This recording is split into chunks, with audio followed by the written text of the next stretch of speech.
Hey everybody, welcome to the next episode of The Obsession. It's actually Father's Day here in southern Wisconsin. My wife and I went to Horicon Bowman and shot a 56 target course. That was fun. We had a good time. A lot of targets. Took quite a while, but we're actually standing in one of our newer plots. You guys have seen me hunt up here quite a bit. A couple years back I actually shot a great big 8-pointer out of here. A buck I had actually shot or hit 2 years before in the same plot. You guys can see the tree stand straight behind me in this walnut. So what we did is I took this plot that was kind of bean shaped and I made it L shaped. And the stand actually sits on the outside corner. So basically I could shoot the inside corner or anywhere in this plot. But it's about 1/4 of an acre and it kind of funnels the deer through here. We're actually not too far off the bedding areas. So we get an opportunity to get deer in the morning here, especially during the rut. And it's a great place to hunt. We will come in here off and on depending on what I'm seeing for deer, but we're actually in here also checking our food plot and putting up cameras. I'm going to run 3 cameras on this plot. So I'm going to run 1 on the inside corner, I'm going to run 1 on the outside corner, and 1 on the other side of the opposite corner, kind of in the L. And what we're trying to do here is seeing where the deer are coming in and out of the plot. Okay, we've put 2 products in here. Right where I'm standing is actually ballistic. And in the back corner behind me and back behind the camera is G-Force by Maxi Rack. What we're trying to do is kind of create a smorgasbord in here for them. That way we've got green on green and the deer will be in here early. Obviously hitting the clover and the chicory and the Maxi Rack G-Force. But the ballistic, which is sugar beets and bulbs and stuff like that, some later fall stuff, will also be coming up. And we put it in a little bit early. I'm just kind of experimenting with this. We'll see how that all works out, but hopefully it'll be around for late season. We'll see if the deer come in and out and do that or eat on that stuff. After this, after we check the cameras or set the cameras here, we're actually going to go back to the Oasis where we had mowed about a week ago. I'm going to pull the batteries out of those cameras because I pulled the chips out and shut them off, and I'm going to put new batteries in them and new chips, and we won't be back into either one of these plots until probably mid to late July. On the Oasis, checking to see if we need to mow it, and here checking to see how it's growing, what the deer are doing, and whether or not we have to mow this also. I will not mow the ballistic. We'll see how that goes. Hopefully it'll come up and we'll have sugar beets and bulbs and stuff for late fall, and hopefully the deer will be in here in the fall. They usually don't winter here much. Now about my cameras, I actually use wild game cameras. I don't spend a lot of money on cameras.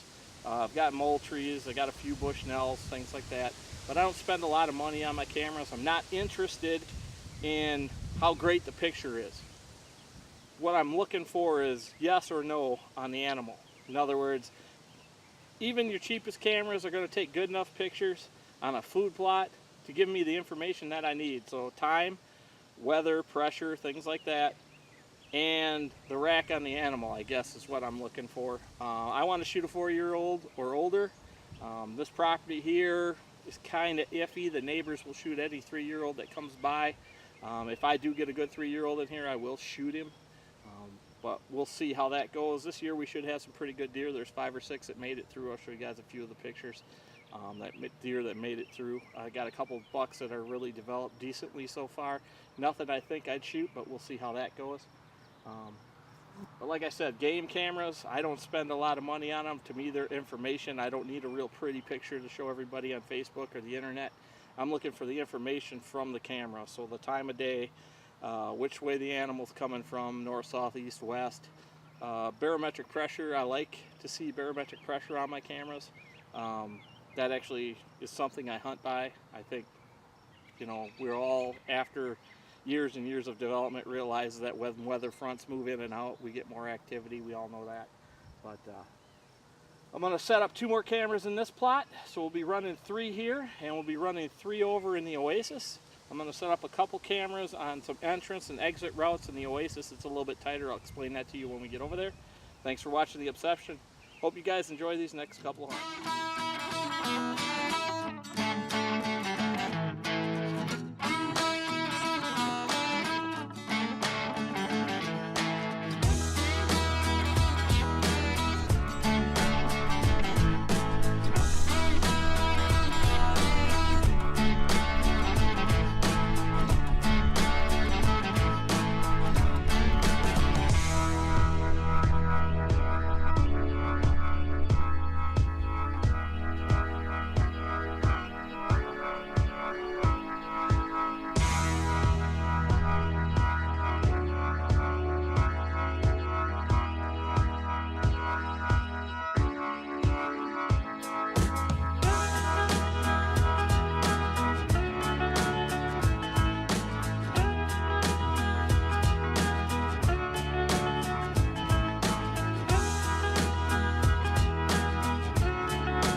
Hey everybody, welcome to The Obsession. Hope you guys enjoy this next show. We actually have Aaron Hottman coming at you with the last turkey hunt of the Rush Outdoors Obsession video series for this year.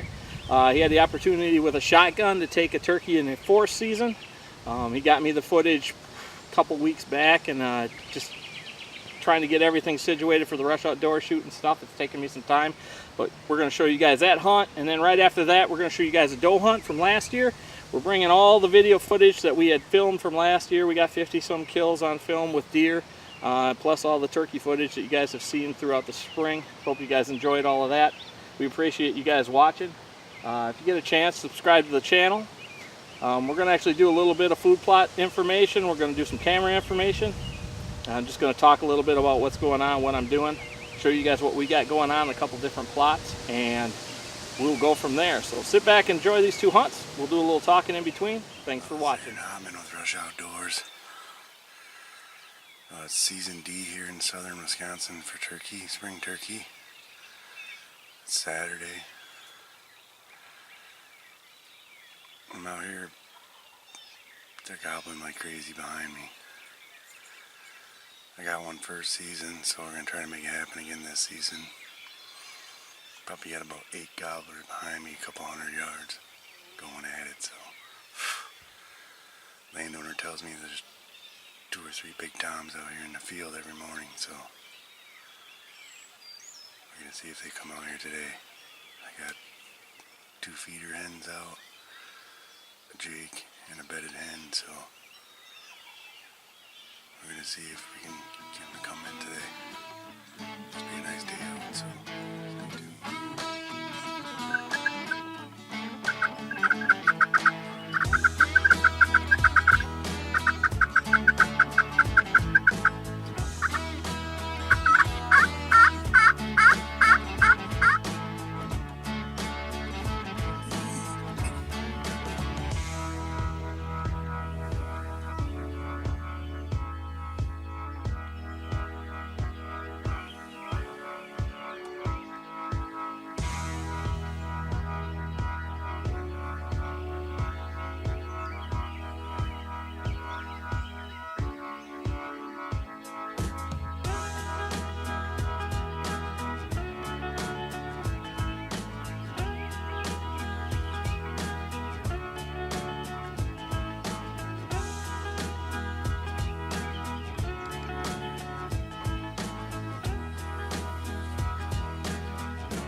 Awesome hunt. I just got done shooting another big gobbler. It's my 2nd one this year. So season D. I mean, they come in hot. I mean, 2 big ones come in after this Jake decoy, running at it, and it was awesome. It's one of the best turkey hunts I've ever had. So by the time I even knew, I heard them gobble beside me. They were kept going far away, but then all of a sudden I turned, I heard one gobble right down the probably 100 yards away, and then they were booking across the field right for my decoys. Awesome. This is Aaron Hottman with Rush Outdoors. It's 4th season. here in southern Wisconsin for turkey. This is my second bird of the year. It's a pretty eventful morning. There were toms gobbling all over the place. There's probably 9 or 10 behind me, and they kept moving farther away and wouldn't come across the barrier here. It's an old railroad. And then I yelped 1 or 2 more times, and here come 2 gobblers running beside me, probably 20 mile an hour, just booking for my decoys. So I shot the biggest one. Probably got a 10-inch beard and probably 1 3/8-inch spurs. It's a nice gobbler. This pattern for decoys works out for me pretty good. I have a Jake, a bedded hen, and 2 feeders spread out in a triangle. Looking at the Jake, they love this spread. Shot him with 12 gauge. I ranged him with my Vortex rangefinder at 30 yards and I smeared him. So I'd like to thank Vortex for making an awesome rangefinder. He's probably a 25-pound bird. So I'm tagged out for the year, so this is the last time you'll see me in spring turkey hunting this year. Thanks for watching. June 11th here in southern Wisconsin. I'm actually up here with my wife Kathy behind the camera.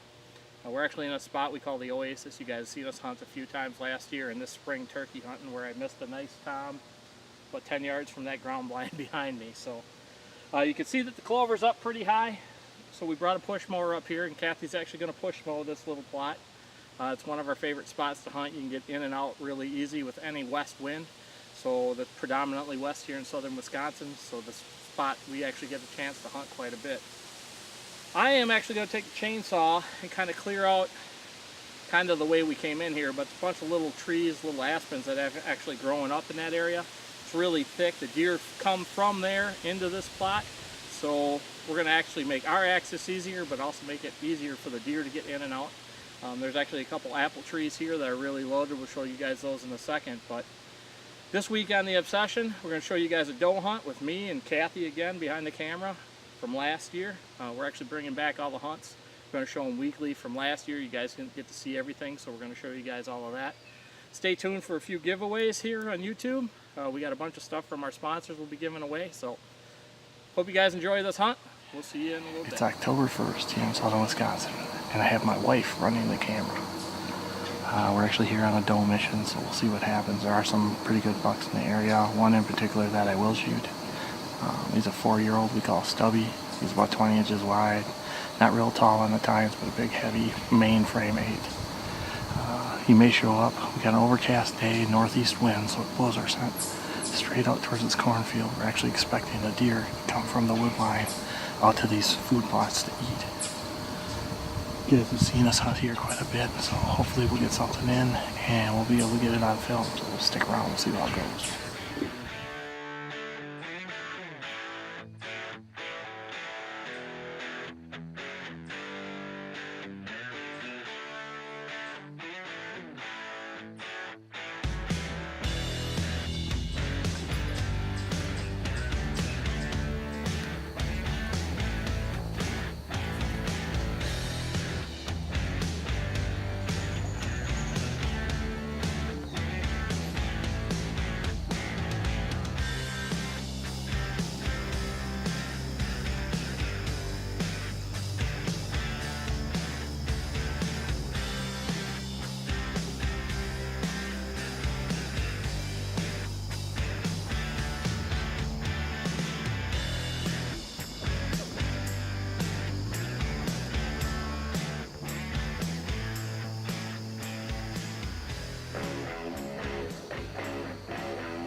she's down right over there.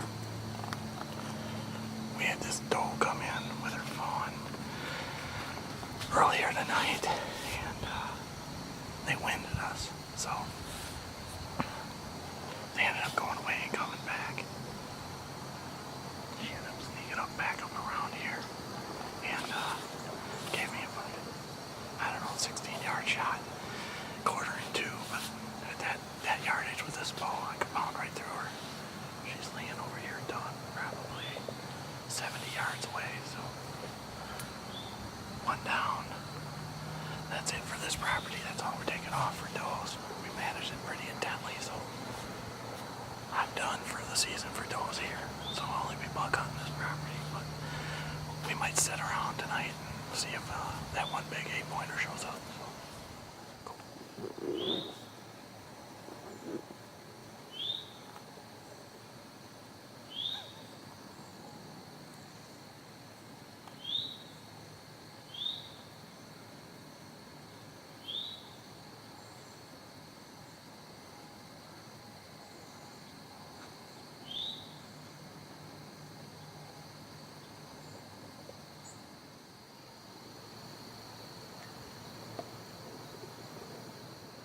Alright, October 1st, we ended up taking this adult doe using a DEFCON 7 from Obsession and Black Eagle X Impacts. Obviously, clean shot lighted neck. You guys see that here.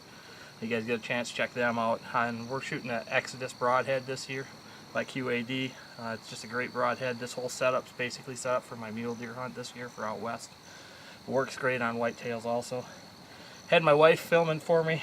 That was I was a little bit worried at first. She was seeing deer before me. I was actually texting with a customer when this deer came through, and I got to thank her for filming everything. She did it all freehand, no shaking, which I'd have been shaking real bad, but she did a great job, so we're excited to show it to you guys. Doe down. Well, I hope you guys enjoyed the show. We're actually in the Oasis now. This is actually the food plot I told you that we had mowed about a week ago. You can see the clover is actually coming back up real strong. This is all clover. Even the thick stuff you see laid down is actually clover. I put it in real heavy here just because we're actually inside the woods and we had opened it up. Clover is an invasive species, so it'll actually cut out the undergrowth and take over, and that's exactly what I wanted to happen here, and it's done it very well in this food plot. We do have a small water hole over behind me, swimming pool basically. We use a swimming pool, a kiddie pool. Dig it into the ground and fill it full of water. Obviously the rain keeps it full also. Our food plot is it's within about 100 yards of the real good bedding area. So they actually bed on this ridge up above us. There's some pines that comes through the hardwoods, and this used to be all honeysuckle and these apple trees. I'm actually standing underneath an apple tree. It was a small apple orchard about 20 years ago when I first moved into this area, and we hunted up in here. We never allowed to hunt the apple orchard, but now the landowner has sold and we had the opportunity to hunt this. So last year my nephew Cody and I came in. You guys seen us come in and open this up. We took all the honeysuckle out of it. We left a couple cherry trees in the middle of it and trimmed up the apple trees, which are growing very well. They've got a lot of fruit on them this year, so hopefully we'll be able to have some mass crop this fall. But they come in here and they scrape on these underneath these apple trees. They check for does. The does like to fawn in here. It's real thick, so hopefully we'll be able to get a couple bucks out of here this year. We'll see. We let a good I think 4 or 5 go last year that were close to being shooters, 3-year-olds. We'd like to take a 4-year-old or older, but we'll see how that goes. The neighbors will all shoot 3-year-olds, there's no doubt. So we're just trying to make them a little bit bigger. Hopefully we'll see if we can pull it off. But I'm in here going to change the batteries in the camera, change the chips in the cameras, and we'll be out of here in about 5 or 10 minutes. I won't come back in until mid-July. We'll just see if it's got to be mowed again, which I'm sure it will be. I'll probably mow at the beginning of August, and that'll be it. And we'll see how it goes. So stick around for the next show. I'll see you guys in a week.